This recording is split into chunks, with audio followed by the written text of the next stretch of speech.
Welcome to 12th League Daily, the sharp daily roundup of football news. We begin our press review in England with the case of Marcus Rashford, currently on loan at FC Barcelona. The player is enjoying a very strong season in Catalonia, where he has fitted perfectly into Hansi Flick's rotation, with an excellent return of 10 goals and 11 assists, even if he is not an undisputed starter. Barca have already made it clear that they want to keep him and are even said to have reached an agreement with the player himself. The real sticking point now is the negotiation with Manchester United. The Blaugrana do not want to pay the £26 million buy option and are hoping either to bring that figure down or extend the loan for another season. For the Daily Express, the situation is simple, either a sale or a return to Manchester United for the player. The paper claims that the United hierarchy are not open to negotiating with Joan Laporta, who is trying to find a new loan solution. Manchester United would therefore reject Barca's request to extend Marcus Rashford's loan by another season and would stick strictly to the original agreement, including the £26 million buy option. The same view comes from Mirrorsport, which runs the headline, "Give us the AC Rash cash," insisting that United will block any other loan attempt. A real blow for Rashford, who has rediscovered his best form and wants to commit to Barca in the long term. His future is therefore far from secure, and a return to Manchester United is now firmly on the table. Mirrorsport also returns to the mole problem at Chelsea and reveals that the leak was exposed after the manager's lineups appeared in the French media for both matches of their Champions League defeat to Paris Saint-Germain. For his part, Liam Rosenior has said Chelsea have now sorted out the problem. The Daily Star Sport sets the tone with the headline, "They think it's mole over." Without naming the person responsible, Rosenior has explained that the matter had now been dealt with. "We know who it is," he said when asked to identify the mole. "And it does not come from any malicious intent towards me or the team." The sources are described as external, with the leaked information not coming directly from a member of the squad. Liam can therefore breathe a sigh of relief and turn his attention to tomorrow's meeting with Everton FC. In the UEFA Europa League, the competition continues with the last round of 16 matches played yesterday to decide the quarter-finalists. Here are the next round fixtures. Nottingham Forest will face FC Porto, Aston Villa will meet Bologna FC, Braga will take on Real Betis, and Celta Vigo will face SC Freiburg in the quarter-finals. The Daily Mail rightly celebrates the qualification of Aston Villa, putting the spotlight on the mighty McGinn, whose goal paved the way to the quarter-finals.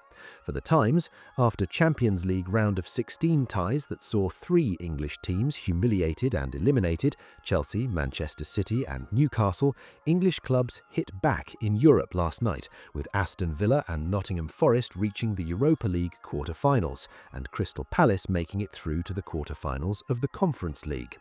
In France, Le Figaro is disappointed by last night's European results. Indeed, the Europa League will not be in France this year, as Lyon and Lille were both eliminated yesterday evening, each losing 2-0 to Celta Vigo and Aston Villa respectively, in a very difficult night for French clubs. The only real positive note is Strasbourg's qualification for the UEFA Conference League, thanks to Valentin Barco's equaliser in the 71st minute. In Portugal, FC Porto's qualification is celebrated by A Bola, which headlines, "The Dragons eliminate the Germans and join the Lions and the Warriors in the quarter-finals, thanks to a fine 2-0 win over Stuttgart."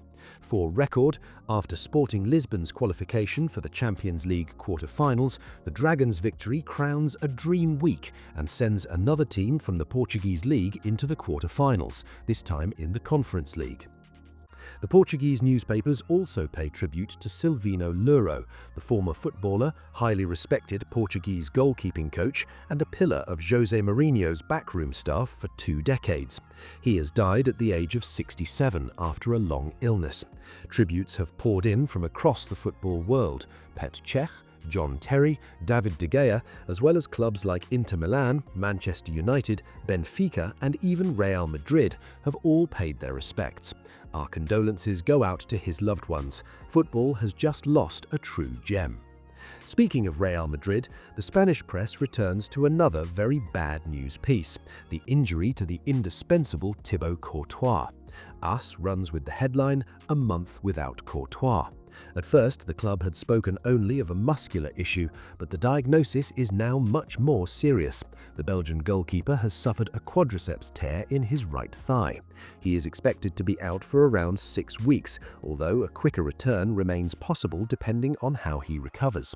It is a huge blow ahead of Sunday's derby against Atletico Madrid in a match that could carry enormous weight in the La Liga title race. Real will now have to rely on their backup goalkeeper, Lamine. For its part, Marca questions the true injury crisis hitting the capital club with a chilling headline, "The plague that never stops." Since August, Real have already suffered 51 injuries, and out of their 44 matches so far, 26 have been played with at least 5 absentees. The problem has been going on for months, even seasons. The Madrid treatment room never really empties, or only barely. The latest casualty, Courtois, further adds to a long injury list that even peaked at 11 injuries in November.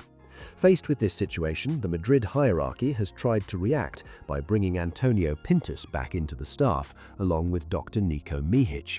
So far, however, it has not yet had the hoped-for effect, as Real continue to move forward with an extremely depleted squad. On the other side, in Catalonia, Mundo Deportivo splashes across its front page with the record-breaking Barca. For the Catalan daily, Barca's stunning performance against Newcastle propels the Blaugrana among the contenders for the European title, while also allowing them to break several historic records. The first concerns Lamine Yamal, who goes past Kylian Mbappe and becomes the youngest player ever to score 10 Champions League goals. Robert Lewandowski, meanwhile, breaks an iconic Lionel Messi record by scoring against 41 different clubs in the Champions League, ahead of the Argentinians' 40. He also becomes the oldest player ever to score a Champions League brace. The final record belongs to coach Hansi Flick, who surpasses Guardiola. His Barca side has scored 298 goals in 105 matches, better than Pep's 254 over the same benchmark. Less affected by injuries than Real Madrid, FC Barcelona still have 2 positive updates.